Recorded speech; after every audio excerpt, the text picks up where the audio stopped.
Panginoon Jesus. Isang magpalang umaga po sa bawat sa atin. At kung meron po kayo mga Bible, at pinbuksan at samahan niyo po sa pagbasa sa Aklatang Awit. Ika-47 kabanata mula una hanggang 7.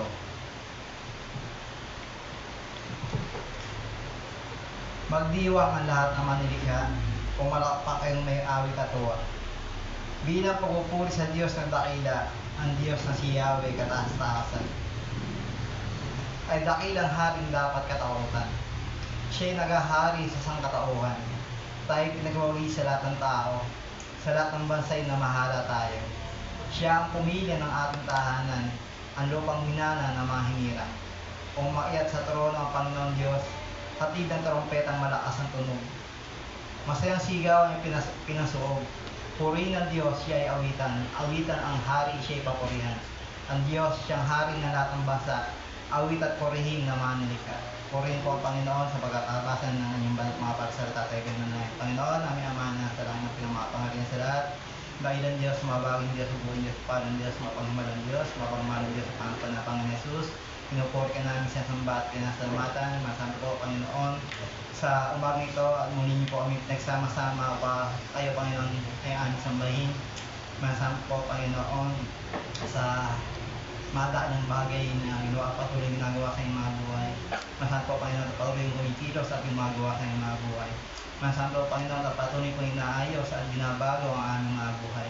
Masabi po, Panginoon, at patuloy pong dinidinig at binibigyan ng katugunan ng aming mga panalangin, ang aming mga kaibigan at mga petisyon. Nasa po, Panginoon, tunay po ang inyong kalooban ay para sa aming kabubuti. Dahil ikaw po ay mabuting Diyos at ikaw po ang pinakadakila sa lahat, ikaw po ang pinamakapangyarihan sa lahat. Wala akong atulad, wala akong higit sa iyo.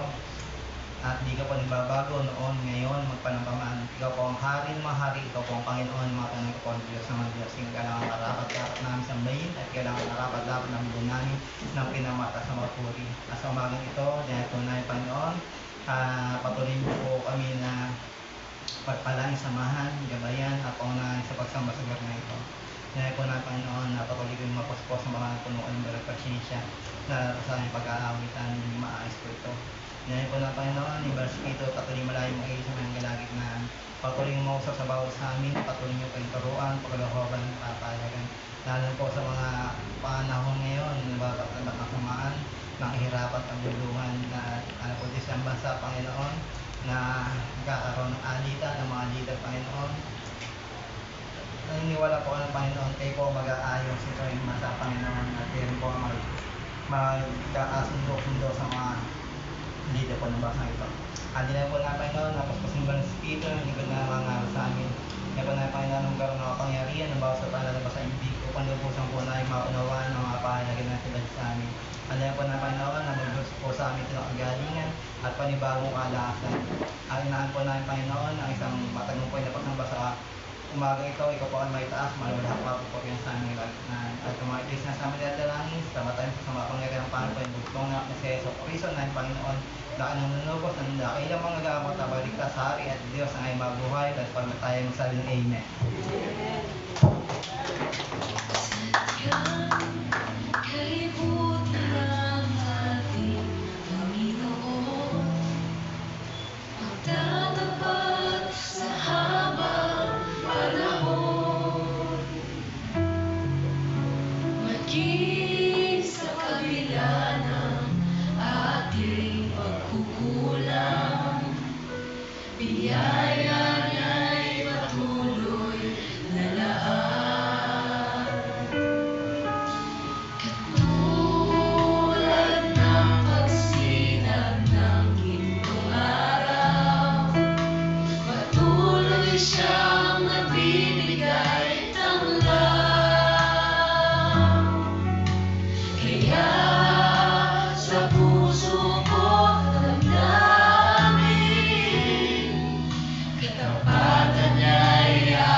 Magmula pa sa ugat ng aming lahat.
dakila, tapat. Kahit kami po ay patuloy na nagkukulang, ang biyaya mo ay sapat sa pang-araw-araw naming na buhay. Nariyan ka, O Diyos, na handang patawad, handang umunawa, at sa iyong luklukan ng trono, ikaw ay nakatunghay. At maraming salamat, O Diyos, sa iyong mapagmahal na wagas na hindi nagsasawa sa amin. At ito ay laging sariwa at laging bago. Kaya naman, O Diyos, sa umagang ito, ang papuri, ang parangal ay sa iyo lamang, na itatanghal ka namin at iluluklok sa kawalatian ng papuri namin, O Diyos. Marapat ka lamang sambahin, marapat ka lamang pag-alayan ng oras at paglingkuran, sapagkat ikaw ang Diyos na nagbigay sa aming buhay, ikaw ang Diyos na nagbigay ng pagpapala sa amin, ikaw ang Diyos na nag-iingat sa amin, ikaw din ang Diyos ang siyang tumawag sa amin. Kaya naman, O Diyos, sa umagang ito, ang banal na Santong Espiritu mo ang siyang mag-usap sa amin sa pamagitan ng iyong salita. At dalangin po namin na ikaw lamang po ang maparangalan sa aming sambahan na ito. At ikaw lamang po, Diyos, ang lalagin. Ito po ang samudalangin namin sa pangalan ni Jesus. Amen. Sige po, parapan natin ang pangalan. Salamat po. Kayo po ang makakukuna. Welcome po muli. May kasama po kami, nanay ng asawa ko. Yan lang ito. Last time na rito. Malapit na po ang Pasko. 31 days. Mga tao ay busy na. Busy lang, wala na no. Ganun lang, walang pambili. Busy yan lang. Yung nakaraan po, na nandito po ako, ay siguro mga kailan pa ba yun? August yata, at August. October lang ba? Yung birthday ko. Sorry o. Natalakay natin, isa sa natalakay po natin, yung soteriology, ibig sabihin na yung pagliligtas. No, kasama sa pagliligtas, yung ating tinalakay ay yung may kinalaman sa pagsamba. Naalala po niyo yun, yung pagsamba. Tatlong aspeto: pag-ahandog ng tama at nararapat sa Kanya, pagsunod at paglilima sa Kanyang utos at salita, pag-aari ng sakripisyo ng panahon at oras sa Kanya. So, bakit po kailangan i-redeem? O bakit kailangan tawag nito, bakit kailangan iligtas pa yung pagsasamba? Kasi nga, dahil simula na nagkasala po yung tao, ay napawalay sila sa Diyos. Ang plano ng Diyos ay nilikha niya si Adan at Eva para makapiling niya at purihin ang Diyos at dakilain ng kanyang nilikha, sapagkat siya ay banal. At doon sa kanyang Garden of Eden, nakita natin po doon na siya ay banal at walang kapintasan yung pwedeng manirahan po doon. Pero nang nagkasala yung tao, nagkaroon po ng separation, nagkaroon ng paghiwalay. Kaya yung tao, nang pinalayas ng Diyos sa paraiso, ay meron na searching for long, may paghahanap siya na may kakulangan. Kahit yung mga mayayaman, mga artista, fame na yan, pero may kakulangan pa. So, yung kakulangan na yun ay yun yung relasyon sa ating Diyos. Hindi mo matatagpuan yan sa anong relasyon. Relasyon sa asawa, sa anak, sa kaibigan, sa pera, wala po doon. Tingnan po ninyo yung mga nababalitaan po natin, magtataka, bakit gano'n? Fame na siya. Nasa kanya yung lahat, yung kayamanan, yung mansyon, tapos yung nakakapaglibot siya ng ibang bansa, pero may lungkot pa rin. Kasi nga, nawala yung relasyon na yung original na plano ng Diyos sa tao. Pero ang Diyos ay mabait pa rin, dahil sa kasalanan ay natuto yung tao na lumapit pa rin at gumawa ng paraan. Kaya lang yung paraan na yun ay hindi sapat. So kaya nga niya isinugo yung ating Panginoong Jesus, yun yung pinaka-ultimano na sapat na kabayaran ng kasalanan ng tao.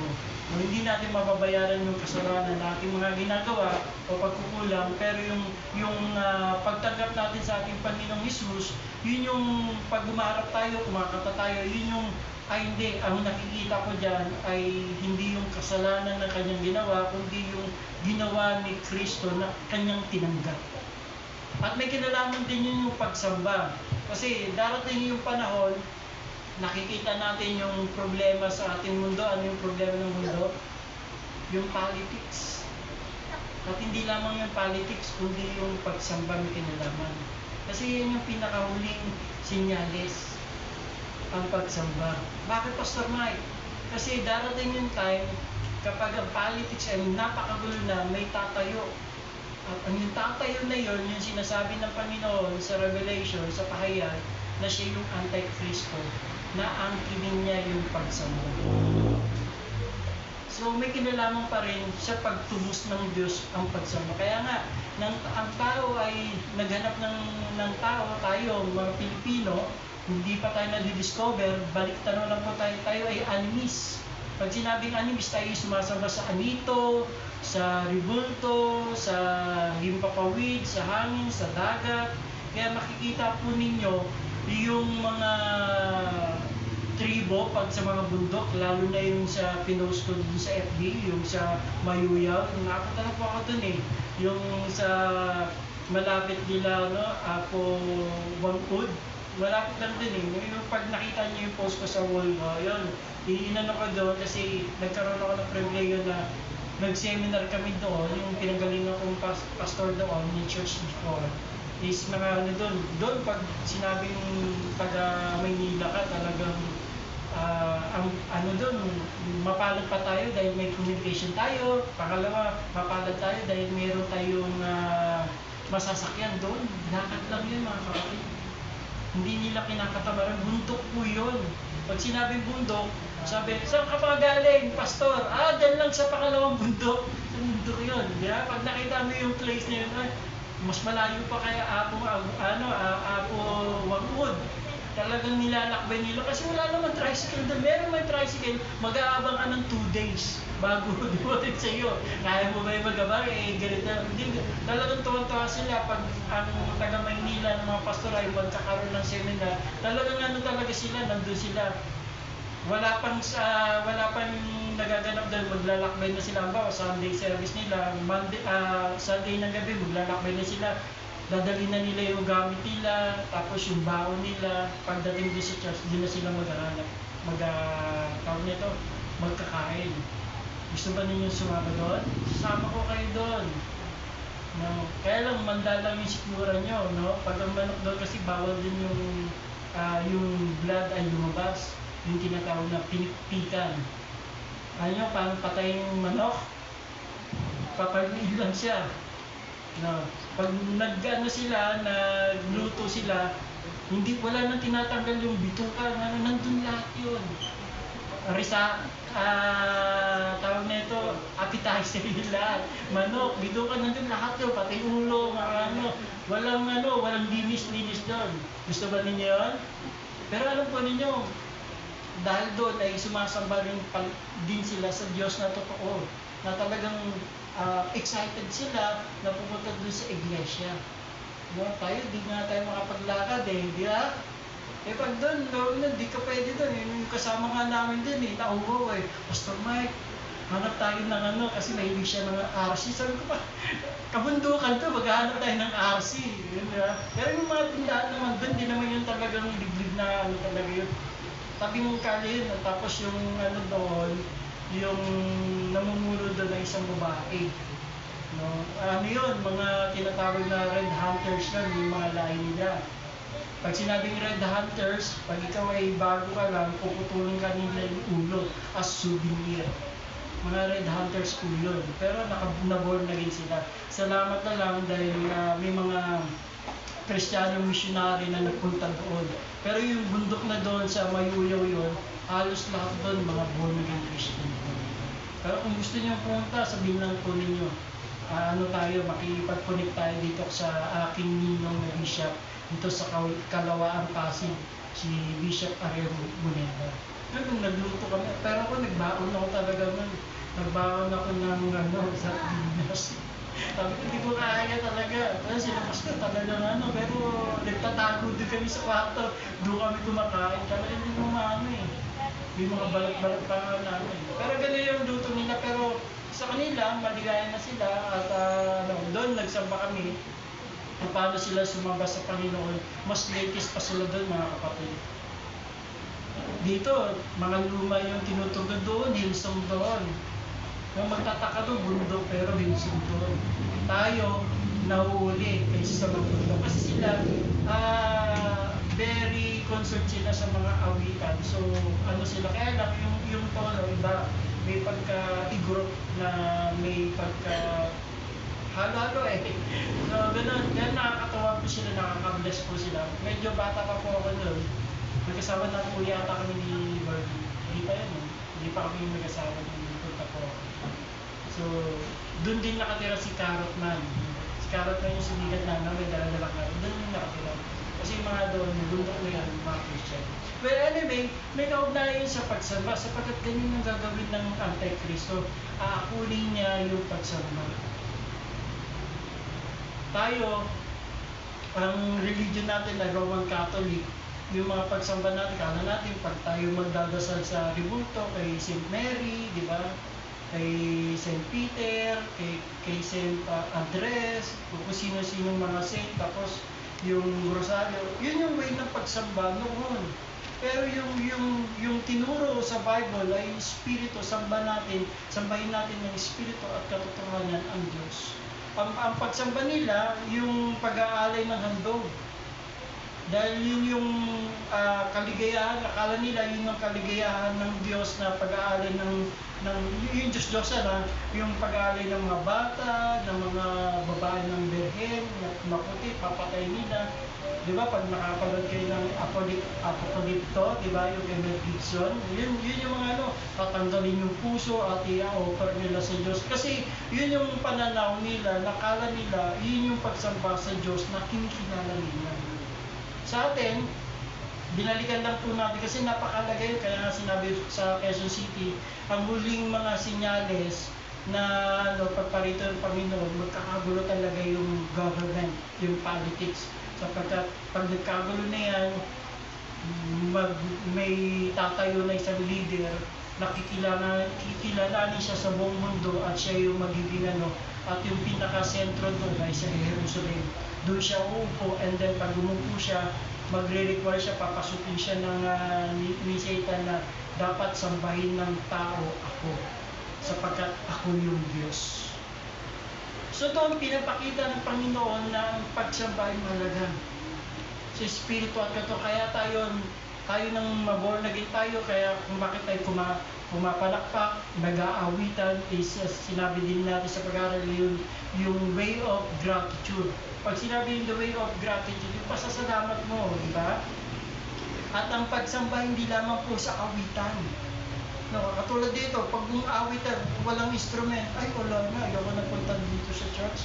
Kasi wala naging instrument. Sasabay na kami sa video. Di ba? Ang totoong pagsamba ay ganoon. Hindi lamang sa pag-aawitan, kundi ang pagsamba require, dinefine natin yung ang pagsamba ay may kaakibat ng tatlong aspeto. Pagsunod, honor, at saka yung obey. Ang pakikinig ninyo, kagaya ninyo, ay way of pagsamba yan sa Diyos na nakikinig ka, humihingi ka ng instruction sa Panginoon, nanalangin ka sa Panginoon na, Lord, ano ba yung message ni Pastor ng aming mga ngaral ngayon? Yun yung way of pagsamba. At yung way ng pagsamba din, na ikaakibat ng pagsunod. Amen? Hindi lamang yung makikinig ka, pasok dito, labas dito, tapos susunod na, gano'n, di ba? Walang pinagkaiba yan sa atin RC, sa Roman Catholic na pinaganon, di ba? Sa amin nga, yung maliit pa ako, pupunta kami ng Baclaran, Quiapo, Antipolo, sa Malate ng mama ko, yan, mula sa pintuan, magro-rosaryo, siyempre, bata pa naman ako. Malikot, kukurutin ako yan, magmumurahin namin, diba? Tapos, tumahimik ka, Nalalangin ako sa Diyos. Ganun. Eh, siyempre, kinurot ka sa singit, ang sakit-sakit, tahimik ka. Tapos, diretso yung kailangan kasabay mo siya, luluhod ka rin. Eh, yun yung pag-uwi ng pagsambay. Nung inaakala niya yun ang sumasamba siya sa Diyos, yun ang kinalulugdan ng Diyos. Pero hindi ganun ang tamang pagsamba na itinuro sa atin ng Bible. Yung unang panahon, ang pagsamba nila ay mag-aali sila ng hayop. Magbubuo ng dugo at susunugin yung hayop.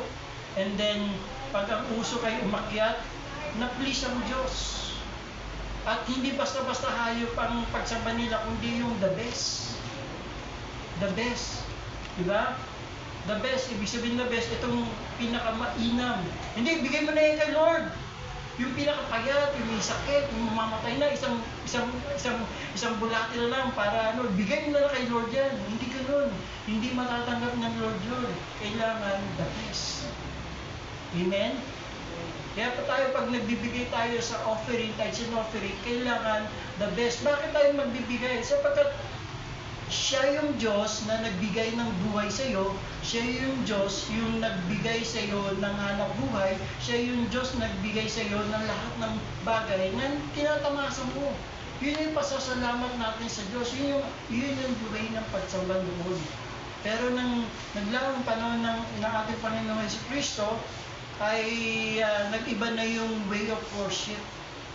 Yung way of worship na ay nag-iba na.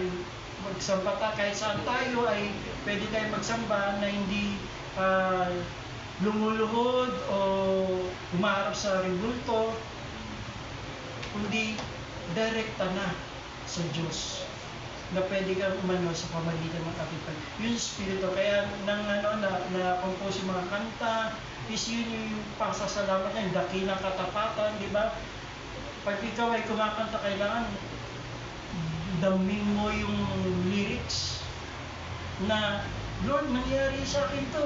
Ako ay hindi sapat, pero yung biyaya mo ay sapat. Makasalanan po ako. Hindi po ako karapat-dapat, pero naging karapat-dapat. Kaya pag nag-awitan tayo, amen, bukas sa puso mo. Kaya nga, sabi ng Panginoon sa Deuteronomy, love the Lord your God with all your heart, soul, mind, and strength. Huwag naman yung nagwo-worship tayo, lumulundag ka, tumatawa ka, wala nang order yun, di ba? May mga ganun, hindi, binaptize ako ng Holy Spirit Anong Spirit? Sasabi mo, binaptize ka ng Holy Spirit, worship to, tapos ikaw, tumatawa ka, lumulundag ka, gumagana ka, wala ka ng order. Pag worship, mag-worship po tayo. Amen? Pag praise and worship, pwede tayong pumalakpak, pwede tayong magsabi ng hallelujah, praise the Lord, kasi yun ang Espiritu, yun yung pagsama sa Spirit at ng katotohanan. Kaya tayo maawit. May pasasalamat. Amen? At hindi lamang ganon, kundi yung pagsamba talagang tinuturuan tayo na aalamin din natin minsan yung lyrics, no? Halimbawa, ang audience natin, matatanda na, di ba? Alam mo, pakantayin mo na yung mga modern song, no? Yung talagang tongue-twist sa kanila yan. Ano ba yan? Ang kanta na yan? Hindi ko masabayan yan, di ba? Kaya nga minsan tayo, pag pumunta tayo sa church, nakaganon tayo kasi hindi natin alam yung lyrics. Pero pag alam, hallelujah! Di ba? Pag alam natin, di ba? Lakas ka na boses. Pero pag hindi, tahimik tayo. Ang mga ganon, amen? Hindi ko kayo pinapagalitan. Mag-way back lang tayo sa ating pinag-aaralan. Kasi yun ang i-redeem ng Diyos sa pagsamba. Dapat tama yung konsepto ng pagsamba sa Diyos. At siyempre, pag tayo sumasama sa Diyos, hindi tayo nagpupunta rito, hindi para sa tao. Hindi pupunta ako dyan para kay sa tao, kay pastor. Hindi po. Ang pinupuntahan natin ay Diyos. Kasi ito yung itinakda ng Diyos, ito yung lugar na katagpuan natin ang Diyos. Kaya nga Espiritu, Spirit ang Diyos. Hindi natin nakikita, pero nararamdaman natin, kahit sa simpleng awitan, nararamdaman natin yung presence sapagkat God is everywhere. Pero pag tayo ay nagsama-sama mga believer, nagduduel ang Diyos sa ating kalugitnaan. Kaya minsan, napapaiyak ka, di ba? napapayak ka, baka lumutang ko. Hindi siya, ano ka ba, nagpupuri ka ba, nag-worship ka ba, lumutang ko, hindi ko nabayaran, di ba, mga gano'n. Kailangan, pag pupunta tayo sa iglesia, sa church na ito, kailangan maaliwalas yung ating kaisipan, ng ating puso, na haharap tayo sa Diyos. Tayo ay sasamba sa ating Panginoon. Amen. Pagdating ng Antichrist, bawal yung ganun. Pag hindi mo siya sinamba, talagang papatayin ka. Diba? Sabi sa kaya. So, ganun may kinalaman yung pagsamba sa redemption. Kasama yun. Hindi. Meron naman mga iglesia na pakanta tayo ng praise. Ilang praise, di ba? 20 praise. 30 worship. Naku, hindi ako na-bless sa church na yun kasi yung pagsamba, hindi mo pupunta ka sa iglesia na supposed to be dapat paglabas mo ay pinagpala ka, pinalo ka lalo kasi hindi mo yung ano ba itong song leader na to, 20 praise tapos 13 worship, no? Hindi pa nanginginig. Ang gusto ng worship, pag nanginginig siya, puspos na daw siya. Pag hindi siya nanginig, pakanta tayo. Kasi yung worship mali po yun, mga kapatid. Amen. Hindi nalulugod ang Diyos doon. Nalulugod, ikaw lang, di ba? May mga tao ganun makapag-worship na, magpapa-worship pa uli. Wala akong pinapakinggan kung sino sa ibang church ko yun. Mag-worship uli. Kasi feeling niya, yung mga kumanta, hindi to nag-devotion. Gusto ko ako yung kumanta para dumali yung present. Hindi po ganun. Hindi nakasalalay sa praise and worship, hindi nakasalalay sa aming mga preacher ang pagkilos ng ating Diyos, kundi ang Diyos mismo at kilos. Amen? So, yun yung way of worship po natin. Binalikan ko lang po yun at sinabi ko lang po sa inyo. Sa heart, sa puso. Kasi may kinalaman yung puso sa atin no? Kaya pag tayo sasamba, kailangan isaak. Pag sinabing isaak, yun yung pinakamainam, yun yung pinakamamahal mo. Lord, ayoko to, suko, isurrender, pero dahil mahal kita, ibibigay ko lahat sa iyo. Kakanta ako, aawit ako, para sa iyo to, O Diyos. Amen? Hindi dahil maganda yung boses mo, paparinig ka, ganda ng boses ni brother, ni sister, nasa tono, sa batalang ikaw, out of tune, no? Ay, hindi ka nag-worship, out of tune ka. Hindi po yun, kahit sintinado ka, pero yung puso mo, ibinigay mo kay Lord, nag-worship ka, sumamba ka sa Diyos. Amen?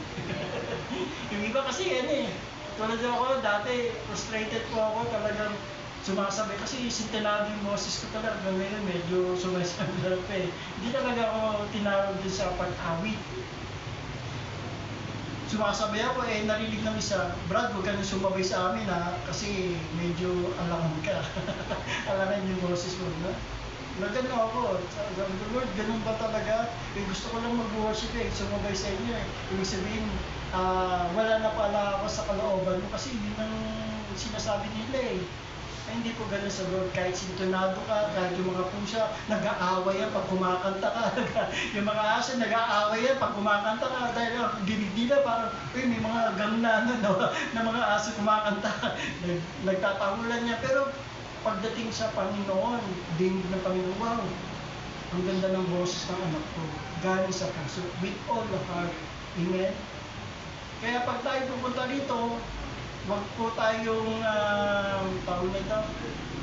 Pupunta po tayo dito dahil katatagpuin po tayo ng Diyos. Ano man itsura ng lugar na ito, pero naririto ang Diyos. At kinikilala at tinatanggap ng Diyos yung pagsamba paggaling sa puso mo, hindi sa galing sa puso mo. Kaya yung pagsamba ay may kinalaman yan sa pag-redemption. Kaya ngayon, natuto yung mga ibang iglesia na yung mga ibang denomination na dati ay silent, yung mga himnan, ay dati ay mga himnan lang sila. Ngayon, na-adapt na nila yung mga ibang tawag nito, mga ibang kanta na appreciate nila kasi maganda naman yung lyrics. Hindi ba sa ito, bago ko, kantayin natin. Wala naman kinalaman doon yung pagsagip sa Diyos, pagsagip ng tao sa pagsagip ng Diyos sa tao, pagpapatawag ng Diyos sa tao, ginawa ni Kristo. Yun yung mga lyrics na maganda po. Hindi yung ito, rap to, ganito. Di ba? Kantahin natin to kasi napakaganda, kasi ang ganda ng tune ng bass, ng gitara, hindi po ganun yung worship, yung pagsama sa Diyos. Kailangan yung lyrics, katulad ng mga ibang Hillsong na magaganda, yung I love you so much, yung mga lyrics, tapos yung Jesus worthy of the Lamb, maganda po yun kasi may kinalaman sa pagtubos ng Panginoon. Yung mga pipili tayo ng kanta na naugma, di ba? Na talagang yung may kinalaman sa ginawa ng Diyos, pagtubos ng Diyos, hindi nakakanta tayo ng kung anong awitin na dyan. Di ba? Dahil tayo ay sumasamba sa Diyos, hindi sa tao. So, may kinalaman din yan sa pagsamba, yung ating anyo, yung ating physical appearance, di ba? Pero huwag kayong magagalit sa akin, mga kapatid. Sinasabi ko lang po yung character ko. Kasi tayo ay maharap sa Diyos. Tayo ay kinakatagpo ng Diyos. Siyempre, pag tayo kinakatagpo ng Diyos, dapat ay medyo okay naman. Pastor, okay naman ako. Hindi naman ako nakahubad. Hindi naman ako nakaupo. Okay na to. Okay naman yan. Wala naman nagpipigil sa inyo. Pag yan yung pinaka-the best mo, manunwalati ang Diyos. Amen? Manunwalati yan. Pastor, ito yung pinaka-the best mo. Yes, wala naman nagsasabi sa inyo yan. Hindi naman talaga tayong tumitingin sa panggabastaan nyo. Ang Diyos ang nakakakilala nyo. Si sister, spaghetti pa. Yan, di ba? Imbis na yung nag-worship, ganun, nakatitig na hindi makapag-concentrate kaya tumatalikod, di ba? Mga distraction ni Satan. Ganun, minsan sinusugo niyo. Minsan, mag-resort ka ng, di ba? Tapos praise, bakit yun may hikaw? Tapos may, yung maniniwala ko, sumasamba talaga tayo sa Diyos, yung ayos niya, hindi karapat dapat sa Panginoon. So, lahat yan ay nababago, sapagkat tayo ay sumasamba sa Espiritu at katotohanan, tayo sumasamba sa totoong Diyos.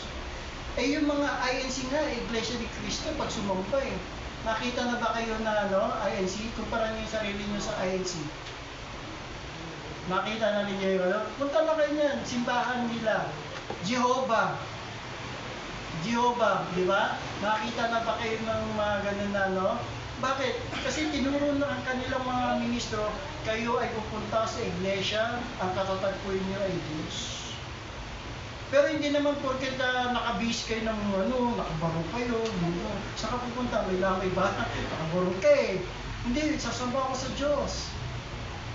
Diba? Pero yung puso mo, mali naman.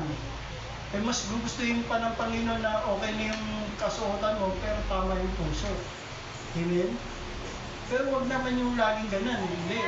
Ang Diyos ang nakikita sa... Pero, siyempre, is proper naman po na tayo ay sumasagot. Kaya nga yung pinuntahan namin, magugulat ka Maka-Amerikana pa siya, siyempre, maginaw. Doon sa Mayuri, maginaw talaga ito. Pag hindi ka naka-jacket doon, talagang... Pag ganun mo yan, lalo na pag may rayuma ka, nakagana ka na. O bakit di kaya di mo binababa? May rayuma ako, hindi ko na may baba. Namigas na sa sobrang lamig, malamig po doon kasi bundok po yun. Pero sila sumasamba talaga. Yun yung proper talaga. Yun yung proper na itinuturo ng Bible na tayo ay sumasamba sa Diyos, tayo ay sumasamba sa Espiritu at katotohanan. So binalikan lang po natin. Pero hindi po natin yung topic. Kasi kasama yun sa redemption. Ngayon, ang topic po natin, kasama na tutubusin ng Panginoon is about sa family. Pamilya. Amen. Family. Yan din yung i-redeem ng Diyos. Yan din yung plano ng Diyos kung bakit nanilika si Adan at Eva. Kaya lang dahil nagkasala sila, dahil hindi na sila nanganak doon sa paraiso sila, Adan at Eva, hindi sa labas na. Pero doon pinakapakita pa rin ang plano ng Diyos na ang plano niya ay maganda. So sa simulan ko po, ang pamilya ay tinatag ng Diyos. Hindi siya tinatag ni man. Hindi siya, kaya nga yung marriage sa mag-asawa, sabi ko nga sa wife ko, bago siya dumating, marami, yung love life ko, ngayon lang malalaman ng ganyan. Yung love life ko ay rainbow talaga. Bago ako makakilala sa Panginoon, rainbow yan. Kahit ganito yung mukha ko, rainbow po yan. Talagang, hindi naman ako kagagupuhan, hindi naman ako kakapangita siguro. Pero ano lang, yung tama lang naman. Yung mga kabataan ko talaga.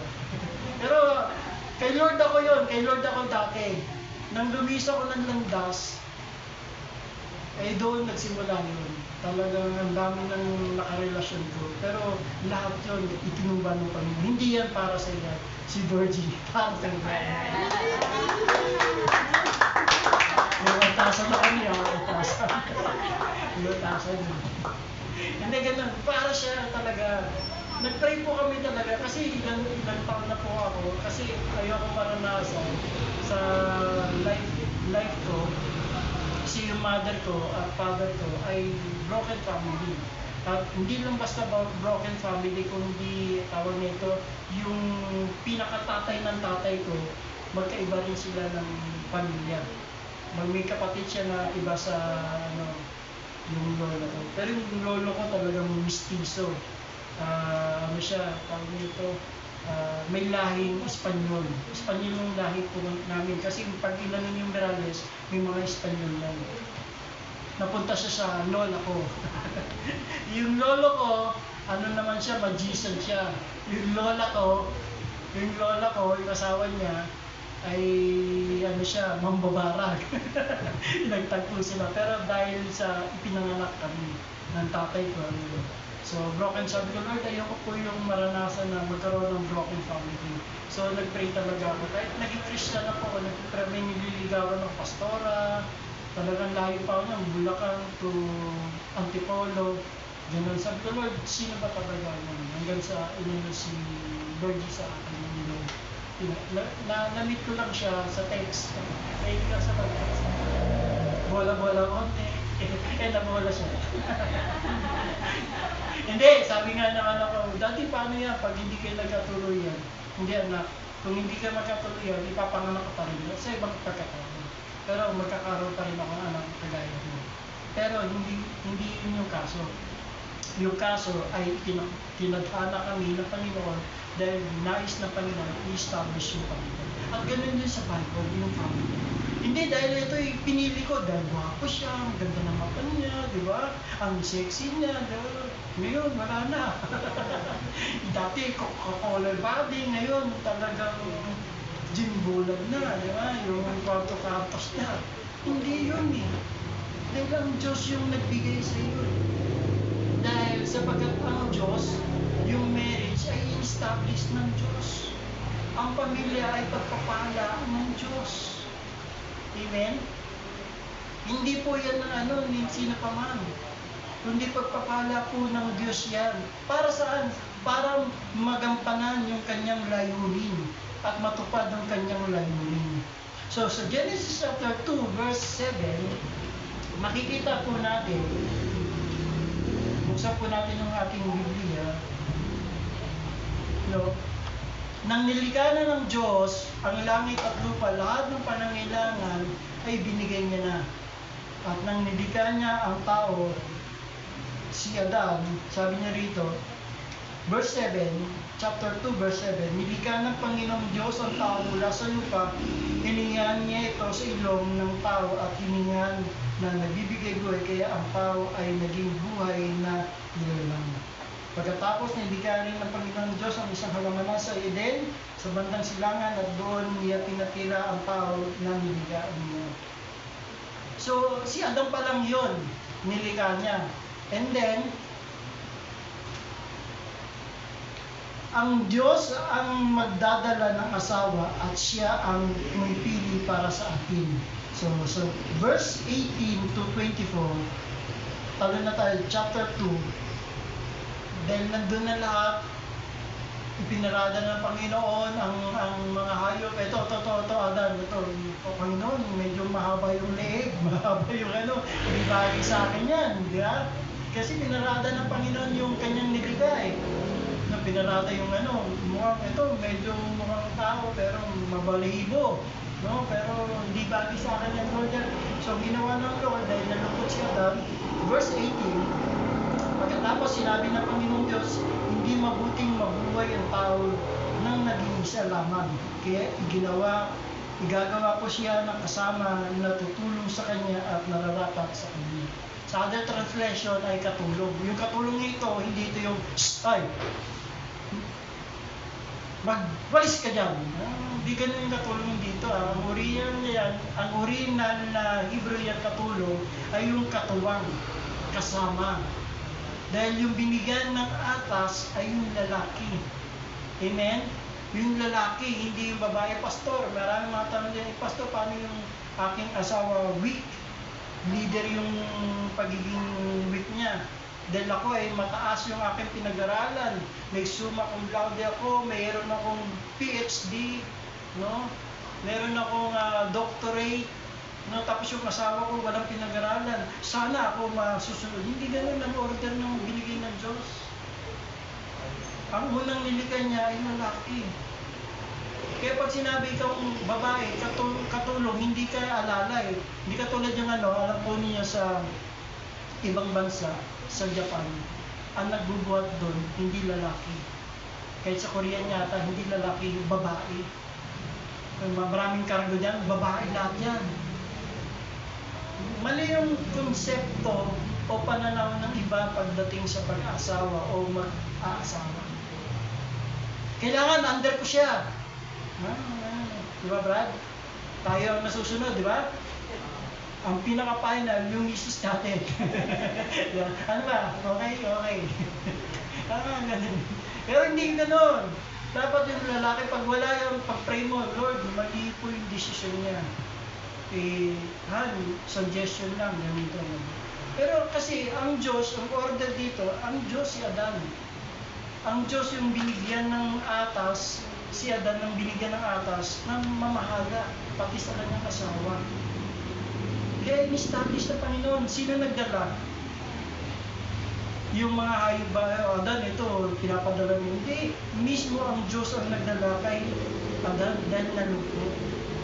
Diba? Kaya Pastor, paano malalaman kung mayroon akong gift of celibacy? Wala kang desire na mag-asawa. Diba? Meron nga akong kakilala pastor din, yung kumpare namin, yung ninong neta ni Isaiah. Ano yun tatlo kaming wala pa nag-asawa niyan kasi line of 3 na ako yun. 30 plus na ako.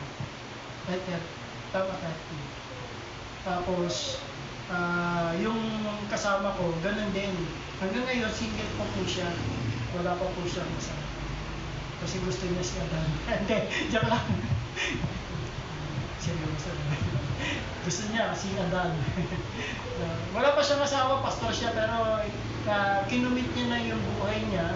Sila Ate Nobi, di ba? Si Ate Rina, Kaya dun sa church natin before, yung sumpa ng celibacy na break yun pagdating kay Jenny. Sa ibang mga na-break talaga lahat yun. Ang natira na lang si Ate Beng, si Ate Rina, si Ate Nobi, talagang walang asawa. Maraming nandigo kay Ate Nobi. Talagang ganun. Gusto niya, love niya si Lord Mas priority niya si Lord. Kaya Ate Selly, yun. Meron pa dyan dati si Ate Becca. Si Ate Becca na yun, sa Tamborin po yun. Bata pa po yun, 1993 pa yun. Tamborin ministry na yan. Dito pa tayo sa Victoria, Chetel pa po yung church natin yan. Noong nakapag-asawa po siya, nasa 50 na yata siya nang nakapag-asawa. So, ganun. Kasi ang Diyos ang nagdadala sa lalaki. Amen? Ang Diyos ang pumipili. Amen? Hindi yung ikaw yung hindi, gusto ko yan kasi crush ko yan. Hindi ko na, babakuran ko na yan. Diba? Babakuran ko na yan. Kaya yung mga iba, ang nagiging problema ngayon sa atin, yung mga kabataan, diba? Naging rebelde sila. Hindi nila alam, mas rebelde yung nanay mo. Kasi pinagtanggol niya yung tatay mo, diba? Brother? Diba? Kasi mahal niya yun Pero, nagkataon nyo dahil sila ay tinakda ng Diyos. Para isilang ka, para purihin mo ang Panginoon. So ganun po yun. Ang Diyos ang nagdadala sa lalaki. Hindi yung babae ang dinadala niya sa lalaki. Di ba? Ang Diyos ang nagbibigay ng asawa, ng pamilya. Paano yun sa yung mga nangyari sa parents ko po na tinakda pa rin ng Diyos yun. Kaya nga sabi ko sa nanay ko, bakit kasi si Papa pa yung napili mo yun? Kasi yung nanay ko, mistisa, may lahi naman siyang i-check. Talagang maputi po siya. Kaya yung bunso namin, medyo pinagpala. Si Jenny naman, hindi kalas, yung kapatid ko, pinagpala din, kaya maputi rin yun. Tapos may mga pekas kasi, kasi lahing Espanyol, tsaka i-check yung namin. Kaya mapuputi yung po namin. Ako yun lang yung naging medyo dahil laboy po ako, yung mali pa po ako. Talagang lahat ng yan, bilad sa araw, sa Pero sabi ko sa nanay ko, bakit kasi yan pa yung pinili ninyo? Tatay ko pa, sana mayaman na ako, dapat pinili mo yung mayaman na nanliligo sa inyo. Sabi ko sa nanay ko, nakakala ko nanay ko tuloy kasi may bisel. Yan naman binigay sa akin ng Diyos eh. Kung hindi dahil sa kasi yung mga katwiran ng iba, kung hindi dahil sa akin, wala ka sa mundo nito. Ay, teka, ang Diyos ang nagbigay, hindi ikaw. Kahit ikaw, nariyan ka pa rin, kung ninanayos ng Diyos, hindi ka bibigyan ng buhay, hindi ka bibigyan, wala ka sa mundo nito. Ang Diyos pa rin ang pinanggalingan ng buhay natin. Kaya ganun mga kapwiran, pastor, ganun. Hindi, kalooban ng Diyos yan para sa iyo. Amen? Parang ayaw na ninyo. Pastor, mukhang out of the will of God ako. Napangasawa ko kasi. Di ba? Mga ganun eh. Hindi, dahil ang pamilya ay in-establish ng Panginoon. Pinagpala niya ang pamilya na si Adan at Eva. Amen? Ang pamilya ay sagrado sa Kanya, kaya ito hindi pwedeng mawasak at paghiwalayin ng sino pa man. Kasi ang nagkasal sa atin, hindi yung West, hindi yung pare, hindi yung pastor, kundi ang Diyos. Pakikipagtipan po yun. Ang una, ang nagbigay sa iyo, ang Diyos. Kaya pag naghiwalay kayo, sabi ko sa kanya, pag naghiwalay tayo, ako, mananatili pa rin ako maglilingkod sa Diyos. May kakilala nga po kami ng pastor, na pastor po siya, talagang, sad to say po, talagang, yung asawa niya, dahil yung asawa niya ay maluho, at ayaw maglingkod sa Diyos, yun, hiwalay po sila. Pero yung pastor, nanatiling pastor po siya. Si Charles Stanley, kilala niya si Charles Stanley, yung sa Channel 7 na matanda na pastor, tuwing umaga, napapalagban niyo yan, yung buhay pa, Channel 7. So, i-google po ninyo sa YouTube, Charles Stanley. Namatay na po siya. Siya yung tinanggap ng First Baptist na pastor, senior pastor, pero separated. Pero hindi na po siya nakasama. Mga ganon mga papangyari. Bakit? Kasi kung ang partner mo talagang ibinigay yan sa ng Panginoon, kung ang partner mo ay wala sa Panginoon yan, iiwalay yan. Pero yung puso mo, magpapatuloy ka. Ang Diyos ang nagbasbas sa marriage. Hindi po tama. Hindi po nagkakasal ha. Ang Diyos ang nagbasbas. Kaya alam po ninyo, gagawin ng kaaway. Gagawin ng kaaway lahat ng bagay. Ito, hindi to pwedeng kantiin ng sakit. Naglilingkod pa rin yan. Ito, wala sa pera, wala. Pero sa asawa, sa pamilya, wala sa akin yan. Kilala niyo si Maurice Rollo? Sino nakakilala kay Maurice Rollo? Yung maliit na Hudyo? Pag sumigaw talagang Hudyo po siya, nakakilala siya sa Panginoon. Si Maurice Rollo, siya yung evangelist. Kasama ni Benin before. Pero patay na po siya. Ang kanyang asawa, dahil siya ay devoted na Hudyo, orphan po siya eh. Bunga siya ng war na pinagpapatay yung mga Hudyo at siya ay nabibunga at siya ay tinawag ng Diyos. Hindi siya magapi ng kaaway. Dahil siya ay nagkaroon ng pamilya, kahit siya ay ginagamit ni Lord sa pagpapagaling ng mga may sakit, karamdaman. Naalala ko siya, nakita ko siya, nagpipreach siya may nakita siyang mongoloid. Alam naman niyo yung mongoloid, isa mukha, di ba? Nakita niya na habang siya nagpipreach, tinawag niya yung mongoloid na yung babae, pinag-pray niya na tumba yung babae. Tapos maya-maya yung pagiging mongoloid nawala. Powerful! Tapos yung may sakit, may cancer, napapagaling dahil siya ginagamit ng Diyos. Pero ano mo, ang ginawa ng kaaway sa kanya, yung anak niya mismo naging drug abuser. Pero nag-evangelist siya. Kasi pag hindi ka makante sa ibang bagay, pamilya ang gagawin ng kaaway. Wawasakin ng kaaway. Sapagkat ito ay in-establish ng Diyos. In-establish ng Panginoon. Siya mismo yung author ng family. Pero hindi siya yung author ng pag-iwalay ng mag-asawa. Ano lang to, introduction ng puto. Amen. Kasi yan yung i-redeem ng Panginoon. Yan yung ililigtas. Sa simula pa man, ang Diyos ang nagbasbas nito at ito ang plano niya na ang pamilya ay maging pagpapala. So pag ikaw ay nagkaroon ng pamilya, ikaw ay magiging pagpapala dahil dumadaloy ang pagpapala ng Diyos sa iyo, ikaw yung gagamitin ng Diyos. Amen. What if wala po akong anak? Yun ang tanong. What if hindi po kami nagkaanak? Ibig sabihin, hindi ba include ng plano ng Diyos yun? Plano pa rin ng Diyos yun. Whatever it is na nangyari. Dahil ang nag-ban sa iyo ay mayroon ang Diyos. Hindi yung tao. Hindi, kinasal na kami sa West eh. Kinasal kami ni Pastor lang eh. Hindi po doon ang nagbasbas ang Diyos. Dahil ikaw at ako, kayo, yung mga mag-asawa dito, ay pinagtagpo ng Diyos para tawagin. Sa anong layunin? Para iligtas yung pamilya mo, pamilya ko, pamilya ng lalaki, pamilya ng babae, para sila ay, ikaw ay magamit sa way ng salvation nila. Kaya kapatid, hindi aksidente kung napangasawa mo yung asawa mo. Kung wala man kayong mga sibling, pero marami tayong sibling.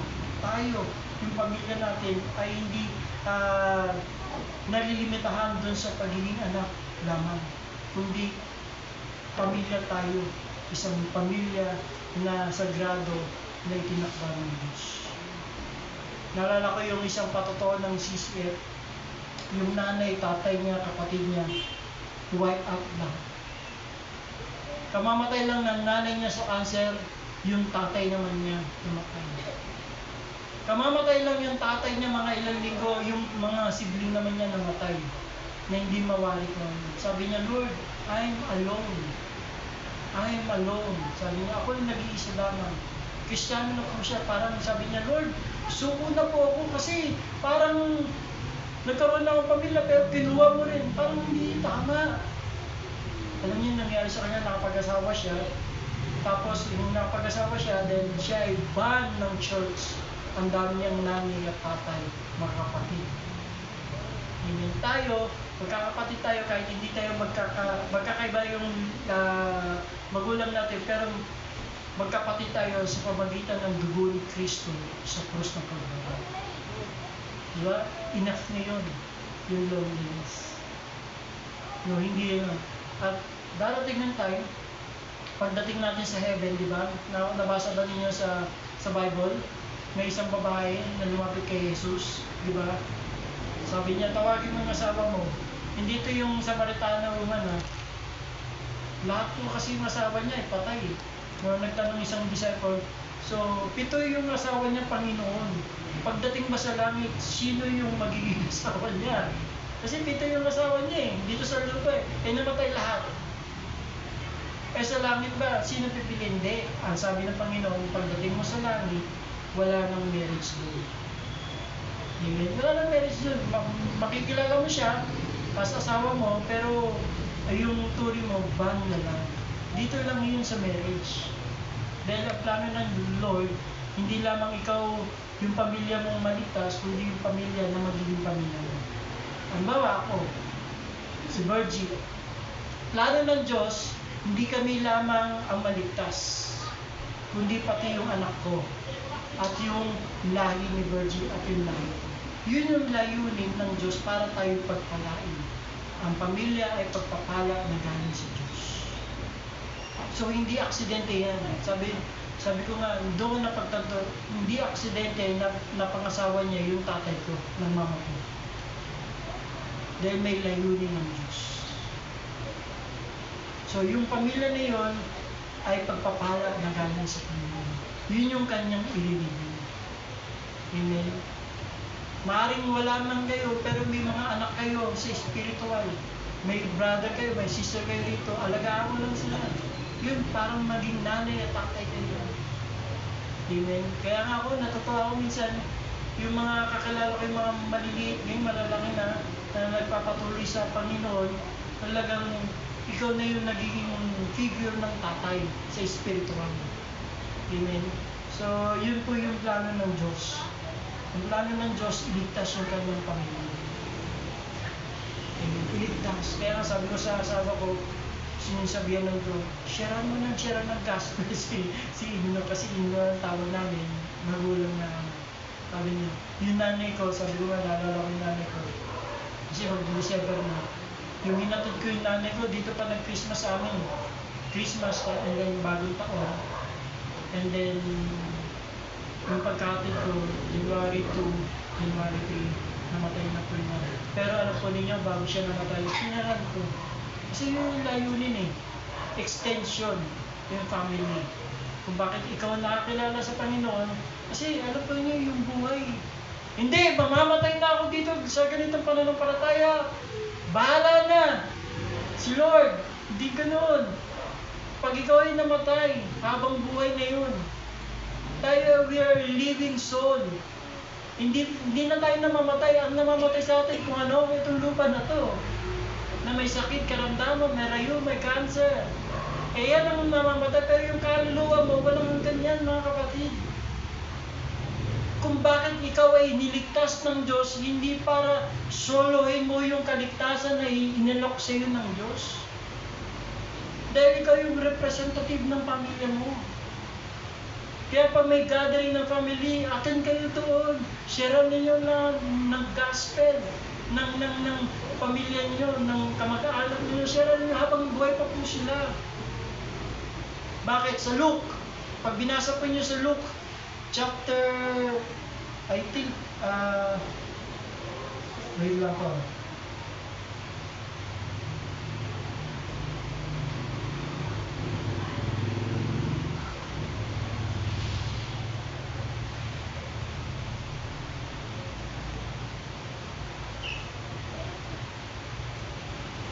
Sa Luke chapter 16, verse 19 to 31, the rich man at si Lazaro. Yung story na ito, mayaman siya eh. Yung luho ay nasa kanya. Pero, nang namatay sila, si Lazaro naman pulubi, batbat ng sugat, pero follower siya ni Christ. Pero nang namatay siya, kinilala ng Diyos si Lazaro. Samantalang, yung mayaman ay walang pangalan. Walang pangalan siya sa totoong buhay. Sabi niya doon, wala siyang pangalan eh. Kaya nga, the rich man, ang title doon, the rich man and Lazaro. Pag ikaw tumanggap sa ating Panginoon, ang iyong pangalan ay nakasulat doon sa aklat ng buhay. Pero kapag hindi ka tumanggap sa ating Panginoon, hindi ka kilala ng Lord. Hindi ka tinuturing pamilya ni Lord. Di ba namatay siya? Ano nasabi? Nang makita niya si Abraham. Amang Abraham, pwede bang itusan ninyo si Lazaro na bumalik sa aking tahanan at ibahagi at para hindi sila pumunta yung aking mga kapatid? Yun yung story nito eh. Alam niya na nagdurusa siya, wala nang hanggang yun. Wala nang, yun yung forever na. Wala nang second chance. Habang tayo buhay pa, may second chance tayo. Kahit nagkasala tayo, bangon uli. Lakad uli. Kasi hindi naman tayo perfecto eh. Di ba tatlong klase ang kaligtasan? Justification, sanctification, at glorification. Nandito tayo sa sanctification. Pag ikaw ay nakakilala sa Panginoon, yung lahat ng mga kasalanan mo, burado na yon sa pamamagitan ng dugo ni Kristo Jesus. Pero, hindi nangangahulugan na hindi ka na magkakasala. Habang nandito tayo, dahil tayo flesh pa, natutukso tayo, nadadapa po tayo, makasalanan tayo eh. Dahil yun ang nature natin. Yun ang i-redeem ni Lord sa atin. Yung nature na to. Kaya tayo sinasanctify. Kaya may mga pagkakamali tayo, may mga kasalanan tayo. Alam ng Lord yan. Ang masama, alam mo ng kasalanan, hindi ka pababalik kay Lord, yun ang masama. At abutan ka na ng kamatayan. Amen? Kaya nga, di ba, patuto ni Mark? Sana, yung namatay yung ano niya, di ba? Tumanggap, lumihis eh. Sumamba sa Diyos-Diyosan eh. Sa ina ng awa eh. Yung ba'y Kristiyano na? Hindi natin malalaman, hindi natin alam. Amen? Hindi nangahulugan na kahit ikaw ay umatin ng umatin, pero hindi mo tinanggap ang Panginoon sa iyong puso. Maaaring nandito ka lang, pero yung pangalan mo, hindi ka kilala ngayon. Kaya napakahirap sumunod sa Panginoon. Maraming mga tukso sa pamilya. Amen? Sa amin, marriage nga eh. Talagang sabi ko, hindi ko na inalipsin. Talaga dumaan talaga sa rough road. Patuloy. Kasi hindi pa kami perfecto eh. Sabi ko, Lord, kunin mo na kami. Para maging perfecto na. Para wala nang kasalanan. At least wala na kami intindihin. Kaya nga sabi ko sa nanay ko, yung hinatid ko siya, sinaran ko siya, pinatanggap ko uli siya, pinag-pray ko siya. And then, after ng January 3, ng madaling araw, patay na po siya. At yung prayer niya, in-honor. Sabi niya, pag ako mamatay, gusto ko matutulog lamang. In-honor ni Lord yun. Lalo na yung tatay ko, nasa ospital kami, mag-asawa niya kami dun. Tapos, dinala kami yung isang Lazaro, talagang gano'n. Yung tatay ko, bago namatay yun, sinaran ko uli ng gospel yun. Kasi nakatira siya sa kapatid ko sa Bulacan pa, kay Jenny. Doon pa siya eh. Kami, dito sa St. Joseph. So, sinesiran ng ano yun, ng kaibigan ni Sister Jenny na pastor, sinesiran yun, may gawain doon sa kabahay nila, sinesiran. Kaya importante yung kaluluwa. Dito sa mayaman at Lazaro, wala nang turning back. Wala na yung yung fantasy mga kapatid, na yung kaluluwa mo babalik. Walang ganun. Pag ikaw ay napatay, forever ka na yan. Hihintay na lang natin yung final judgment ng Lord sa pagparito ng Panginoon. Hindi natin alam kung kailan. Di ba? Yung weather na talagang hindi na tawag nito, hindi na fix. Hindi katulad nakarang taon pag mga ganito malamig na, di ba? Ngayon mainit. Sa Saudi ay finulfill ng Panginoon ng kanyang prophecy sa Jeremiah, Ezekiel, sa Isaiah, Ezekiel, at saka kay Jeremiah, yung kanyang prophecy na itong nakikita niyong disyerto, magiging tubig to. Pinulfill na ng Panginoon yan. Ano yun? Yung Saudi Arabia, mula ng snow. Yung pinapakita ng Panginoon na malapit na dumating ang Panginoon. At lalo na ngayon, yung politics, hindi lamang sa Pilipinas, kundi politics sa ibang bansa, nagkakaroon ng problema na. Kasi may kinalaman yan sa worship. Kaya nga, pag ikaw naligtas, yung pamilya mo, hindi lamang pamilya mo, kundi pamilya ng lalaki, ng babae, yung dapat ay masyaran. Hindi na pwedeng bumalik yan. Di ba? Katulad ng sinishare ko, yung mga lola ko, di ba? Pag-araw ng di ba? Nakaraan, tayo ay, tawag nito, tayo ay nagdiriwang ng All Saints Day at saka All Saints Day, di ba? Ng traditional bilang isang Catholic. Di ba? Yung lola ko, pag yan, magtitirik na yung kandila, baka nagtitirik pa kayo ng kandila, buhay pa lang, tirikan namin niya yung kandila, di ba? Bakit may tirik na ako? Minamahal kita kasi. Hindi yung kailang patay na, magtitirik ka ng kandila. Kasi yung kaluluwa yan, babalik yan. Tapos, yung kamag-anak namin, magluluto kami ng biko, pansit, kung ano na. Kasi kakain sila, dadalo sila. Paano mo nalaman yan? Walang ganun sa Bible po. Pag namatay tayo, mananatili yan, ikaw doon. At tatawagin ka na lang ng Panginoon sa huling panahon. At i-judge ka. Hindi ka na pwedeng bumalik. Kaya yung mga paniniwalang gano'n ay hindi po yun sa Biblia, sa demonyo po. Magtitilig ng kandila, ng pagkain. Di, habang buhay pa, sabi ko sa kanila, habang buhay pa yan, pakainin mo na ng pakainin. Di ba? Yung karne na hindi natutunaw. Yung karne hindi matutunaw, no? Saan tayo punta? Punta tayo dun sa restaurant. Yung kundi yung pagpatalo, sisigaw-sigaw ka, maglulupasay ka. Pero samantalang yung buhay pa, hindi mo mabilan ng ng sing-sing, hindi mo mapakain sa Jollibee, no? Diyan ka na lang sa palamig. Mag-kiss ka na lang dyan. Mura lang yan. 10 pesos. Mura na, madumi pa yung yelo. Diba? Nakita-kita mo, nasa kamay yung yelo. Diba? Tapos kung kailan yung patay na, magpadala ka ng chowking, ng ng ribbon, padala mo sa libingan. Ang kakain lang yung mga super terero. Kami, kagaya namin mga bata, talagang, yung medyo bago-bago pa, talagang pupunta kami sa mga mayayaman, may mga cemetery, malilit pa kami. Magano yan November, October 30 o 31, punta na kami sa cemetery niya, nag-aabang kami ng mga pagkain niya. Kasi yung mga iba, ang tradisyon, bibili ng cake. Pag lingon, ay na agad kami mga kabataan. Uy! Kumain yung lolo ko ng cake. Di nila alam, kami kumakain, tumitira to. Huwag naman yung mga panis, talagang gano'n. Kasi hindi na makakain yan Bila mo ng bulaklak, di niya ma-appreciate yan Kaya yung pag tayo may namatayan, okay lang yung pinturaan mo kasi way of respect po yun. Pero hindi nangahulugan na bonggang-bongga yung gastos mo. Pabonggan natin, di ba? Sa mga mayaman, lalo dito sa Kalayaan, sa Bonifacio Kalayaan, kikita na ninyo yung 5 celebrity na mamahalin, si Boy Regino, di ba? May pa. Kontong-konto yung niya, di ba? Yung kanyang lapida. Di ba? Ma-appreciate pa ba niya yun? Hindi na po. Kaya pag habang buhay pa yung mga mahal nyo sa buhay, alagaan na ninyo. Iparamdam na ninyo yung magtirik ka na ng kandila.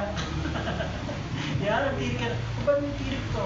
Ay, lahat kita kaya tinitirikan na kita ng kandila. Pinapatay mo na ako Hindi! Ano yan? Reservation yan. Para kung napatay ka, wala nang kandila. Di ba? Joke lang po yun. Tignan mo na po ako.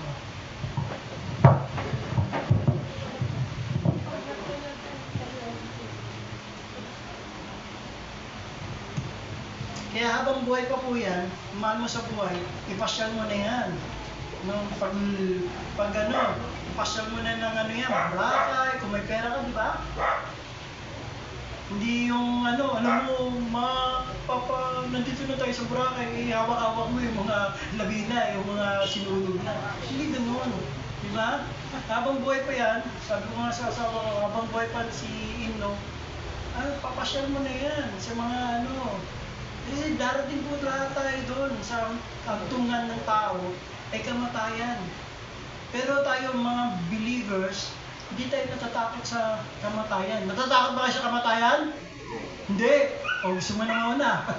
Ayoko. Ayoko, pastor. Ikaw na lang muna. Hindi naman tayo natatakot. Kasi yung pananaw natin, kung ikaw ay mananampalataya, tumanggap sa ating Panginoong Hesus, is wala ka nang, kaya mo yun, di ba? Wala ka nang iisipin na problema, wala na si Mumbai, di ba? Wala nang Meralco, wala nang FB, yan yung wifi, nababayarin, tubig, kuryente, di ba? Wala ka nang alalahanin Hindi yung pagpatay mo, naku, teka lang, bago mamatay, ito, pabayad mo na sa anak mo. Hindi ganun. Hindi natin alam kung kailan tayo makamatay. Pero actually nyo, as believer, ang kamatayan tayo ay natutulog. Pero yung mga walang Kristo, yun, ang kanilang kamatayan ay sumpa. Sa atin mga believer na mananampalataya, hindi po sumpa yun. freedom po yun. Amen? Amen? Wala ka ng sakit doon eh. Wala ka ng rayuma, wala ka ng maintenance, di ba? Wala ka ng sasakit sa puso, wala ka ng diabetes. Pag ikaw namatay.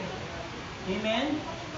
Pag siguraduhin mo lang na ikaw ay mananampalataya, pero pag hindi ka mananampalataya, baka dito ka sa katulad ni ng mayaman. Panginoon! Ibalik mo po ang aking kapatid. Buhayin po ninyo yan. Eh pag nabuhay yan, magtakbuhan pa yung mga kapatid. Multo! Takbuhan na tayo! Diba? Ganun yan. Paano maniniwala sila? So habang buhay pa, sabi dito, alam niya eh. Alam ng mayaman na ito yung kanyang kinalalagyan, sagana siya. Sagana siya, kumakain siya rito. Hindi lang 3 beses, meron pang snack, may dinner pa, may dessert pa, di ba? Lahat kinakain. Pero samantalang si Lazaro, dito sa ating Luke chapter 16, tatad na sugat, pagdalamhati, hindi makakain. Pero nang namatay, kinilala yung pangalan ni Lazaro. Pero yung mayaman, at maraming ganun po pag tayo'y marap sa Diyos. Amen? Kaya nga sabi ko, Lord, kung kukunin mo rin ako, kagaya ng prayer ng mother ko, matutulog lamang. Yun yung prayer ko. Kasi wala na rito, doon sa mundo na ito, wala ka ng back. Wala ka ng tax. Amen? Wala ka ng magbabayad ng tax doon. Dito, dahil problema mo eh. Kaya mas gusto ko makapiling sa Lord. So family, mahalaga po sa Diyos. Lalo na tayong mga mananampalataya na tatay, dapat dali mo yung anak mo. Turuan mo yung anak mo. Kaya nga si Isaiah, sabi ko, bago ka maglaro, magbasa ka muna ng Bible. Sabi ko, bago ka kung ano ka man, unahin mo si Lord. Kaya yung pera mo, nabawan mo, ilaan mo yan, huwag mo ilaan sa tindahan, huwag mo ilaan sa laro, kundi kay Lord. Mag-tithes ka. So, tinuturuan ko po yung anak. Hindi ko sinasabi perfecto na po, hindi po ako perfecto. May mga kasalanan pa po ako, may pagkakamali pa po ako, pero alam po ninyo, ang desire ng puso natin bilang isang mananampalataya, yung pamilya natin ay makasama natin kay Lord. Sapagkat tayo ay tinubos, hindi lamang tayo tinubos ni Kristo, kundi pati magiging pamilya. Amen? Yan po yan. Kaya ang pamilya ay pag ang pamilya ay di sumusunod sa kalooban ng Diyos, magkakaroon sila ng dysfunction. Kaya nga ito sa Genesis, nung tinaboy na sila Adan at Eva, nagkaroon na si Adan at Eva na anak na si Cain at si Abel. Ang tanong doon, bakit hindi ba tinuruan ni Adan, ni Eva, sila Cain para mag-respond? Tinuruan naman siguro, wala naman sa Bible doon. Wala sa Bible, wala kang mababasa doon. Maaaring tinuruan. Kaya nga nag-handog sila, di ba? Ano nangyari kaya yung handog nila sa dalawa?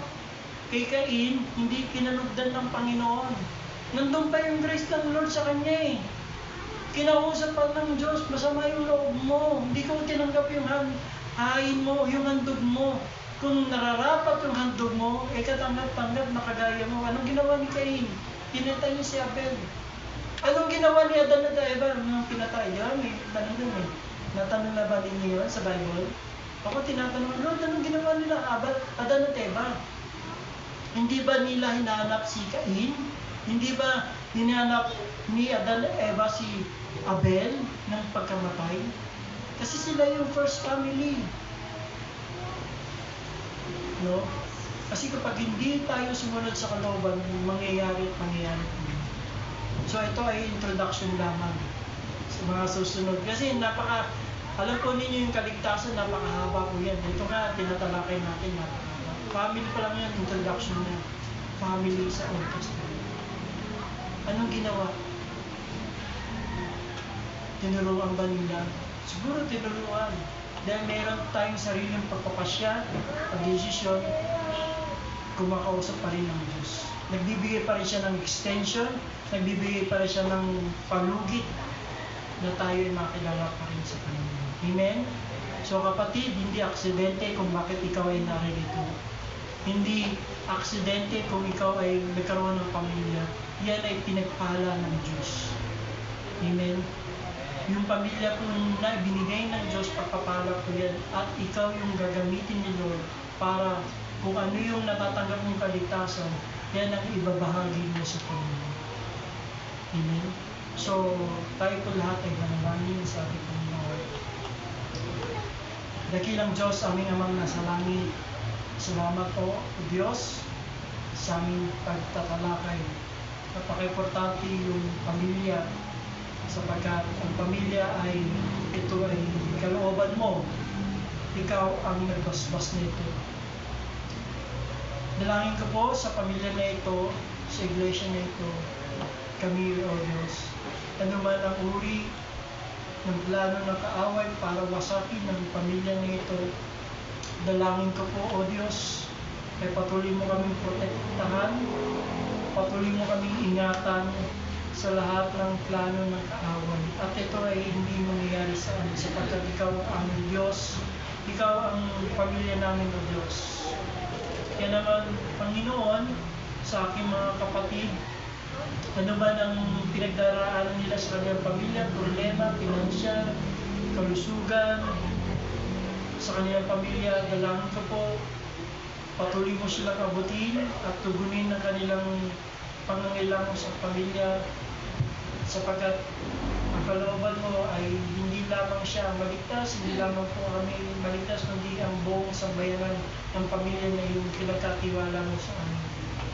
Kaya sa umagang ito, O Diyos, patuloy po namin ina-acknowledge ang iyong presensya sa amin, na kung wala ka po, Panginoon, ay wala po kami magagawa. Kaya naman, Panginoon, sa umagang ito, dalangin po namin na huwag po namin sayangin ang pamilya na ipinagkaloob mo sa amin. Mahalin po namin ang pamilya na yung pinagkatiwala sa amin, kahit kami ay tinatakwil o ano pa man bagay na ito, pero patuloy po namin i-load sila para sa takdang panahon sila rin ay maligtas, O Diyos. O Diyos, kami po ay nagpupuri, nagpapasalamat. Kung kami man ay walang kakulangan sa pamilya o kailangan sa pamilya, O Diyos, ikaw po ang nakakabatid at nakakilala sa kanila. Kung sila man ay nangihingi ng anak o ng asawa na pinagpipray, dinggin mo po mula rito sa iyong katagpuan ang kanilang panalangin na ikaw po ang magbibigay ng katugunan sa kanilang mga panalangin. Kung ang panalangin nila ay sa financial, na nangangailangan kanilang pamilya sa tulong, Lord, ikaw po ang mag-supply. Yan naman, Panginoon, sa umagang ito, nagpupuri kami, nagpapasalamat at nagdadakila, inaalala po namin na ang pamilya ay mahalaga sa iyo. Kaya naman, Panginoon, dinudulog po namin ang pamilya sa inyo na makakilala sa inyo. Ito po ang sa dalangin namin sa pangalan ni Jesus. Lakpan pa natin ang Panginoon. At bago ko bitawan po ito, meron po tayong calendar, 75 pesos. May example na po dun sa church. No, kung nagnanais po kayong magregalo, magbigay, may calendar po tayo sa church. Umorder na po kayo, 75 pesos. Yung 75 pesos po yun ay ito yung magagamit sa ating iglesia, sa anniversary at sa mga susunod pa. So, pamigay natin. And then mag-suggestion po kami before mag-Pasko siguro, magpa-print pa po, is ilalagay po natin yung pangalan, isasama natin, inote po ninyo isasama natin yung mga churches natin para pag binigyan natin na mahal natin sa buhay, may church kami ganito yung service, ganito yung lugar. So, ganyan po. So, support up po natin yung project ng ating church na kalendaryo. Meron pa po yung susunod, siguro is i-announce na lang po siguro ng ibang ito. So, yun lang po. At happy birthday sa mga nag-birthday. Happy anniversary sa mga anniversary. Tayo po ay dadako sa susunod na programa, pagbibigay, tithes and offering sa Panginoon. Sige po.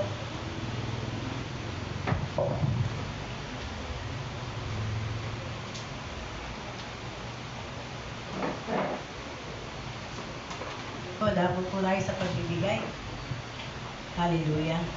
Tayo po'y manalangin. Aming Ama sa langit, maraming salamat po sa mga pagpapala na aming tinanggap.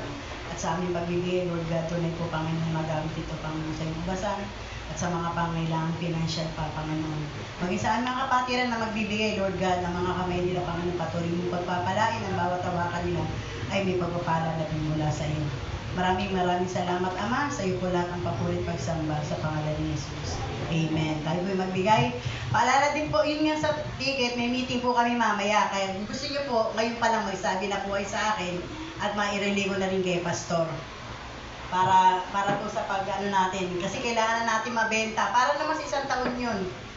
Maganda rin yung mensahe ang bigay ng ni Pastor na sa kalendar na gagawin, kung hindi maiabol na yun, mailalagay na rin yung Rejoice, yung mga iba-ibang churches dun sa kalendar. Kaya kung gusto natin magregalo, magbigay sa mga kaibigan natin, kamag-anakan natin, yun po. Kaya pwede na po kayong umorder at magsabi sa akin 75 po. At meron na po ako napilit na ibang pamilya na ibebentahan. Yun nga lang po. Ay, patuloy din po tayo magbigay sa ating missionary.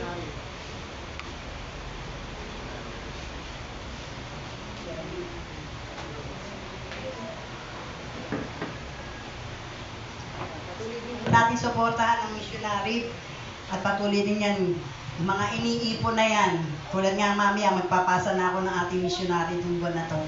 Kaya panalangin po natin ating missionary. Maraming salamat, Ama, at sa paggabay mo, Panginoon, maging sa pera na to at maging sa mga pastor o sa mga missionary na gagamitin mo sa iba't ibang lugar, Lord God. Patuloy mo pang pagpalain, patuloy mong proteksyonan. Tuloy po, Panginoon, ang salita, tunay na lumaganap sa buong lugar, Panginoon, dahil ikaw po at iyon po ang sabi mo.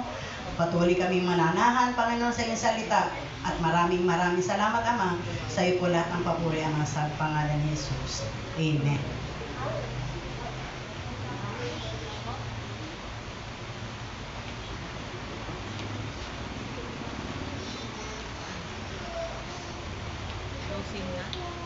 Ano pa na din? Yung Christmas party natin, December 22, ilagay nyo na rin po sa ano nyo. Gagawin na lang po natin, mag-share na lang po tayo. Kung ano po yung madala nyo, pagsasalu-saluhan natin. Sa 22 po yun ha, December 22. Ano ko na, para maging handa. Para konti, marami, paghahatian natin, tanghalian naman yun eh.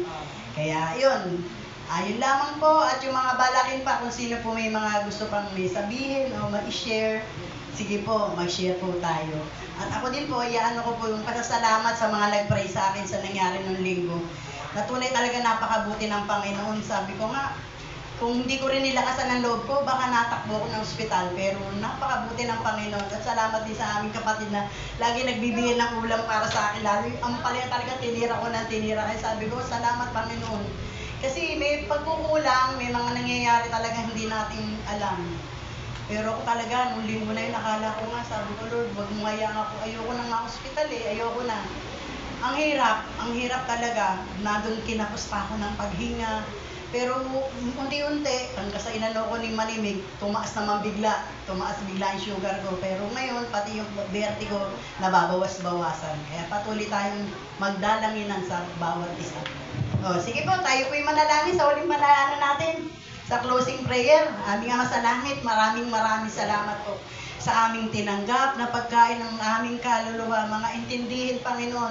At patuloy po, Panginoon, yung tunay na pagsambay ng nais mo sa amin. Kaya, Lord, kung kami, Panginoon, nadat ng marumi, sabi mo, kaya mo kami paputiin na kulay ng niebe, Lord God. Kaya, Panginoon, patuloy kami lalapit, patuloy kami magpapasalamat sa iyo.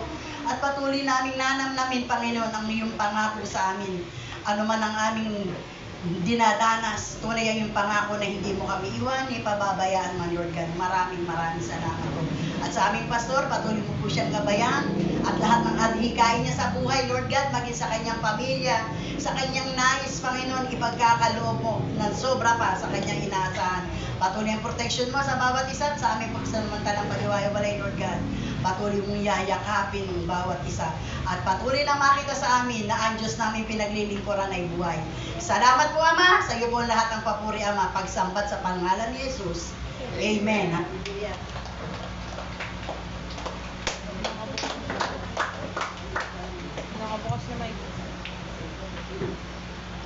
Sige, taas po natin ang ating kamay sa kalangitan. Ang pagpapala ng ating Diyos ay sumahatin.